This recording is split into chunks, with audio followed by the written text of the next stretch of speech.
And in light of this severe weather, people have been calling on the city of Spokane to do more to help protect the homeless population. Now, the city said it has worked to expand shelter capacity in recent days, adding about 6 beds into the system. KREM 2's Ian Smay spoke with the city and a local couple working to help the homeless. He joins us from Camp Hope tonight with more. Ian?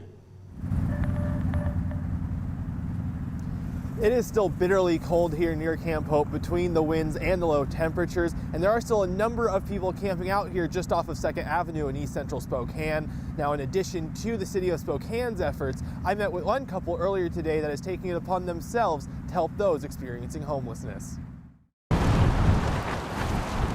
Those making up Camp Hope on 2nd Avenue in East Central Spokane have been braving the elements. A challenge definitely made harder by the current cold front sweeping through the area. Those difficulties weren't lost on Jerry and Mary Bishop. Last night it struck me, I was outside for 5 minutes thawing my pipes and I was so freezing to death. I thought, my God, what are the homeless people doing? How are they surviving?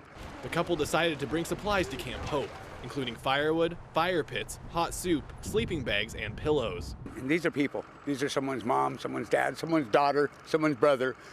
These are humans. They're beloved people. The Bishops aren't a part of a larger group working to help the homeless. The couple are using their own money to bring the camp supplies in an effort to help those on hard times.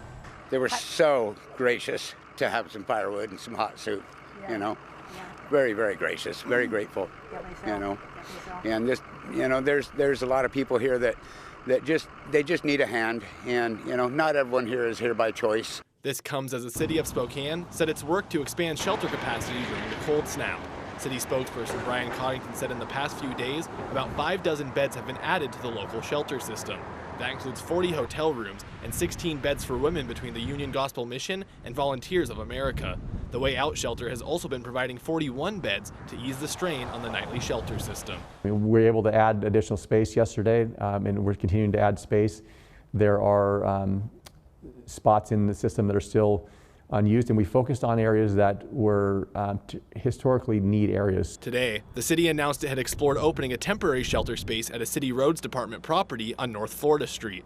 The location already had fencing for security, along with open space and electricity infrastructure to provide heating. However, after pushback from the surrounding communities, the city scrapped that idea. As we started talking to stakeholders, to include the council members who represent the Northeast and some of the neighbors, they had some very passionate objection to it.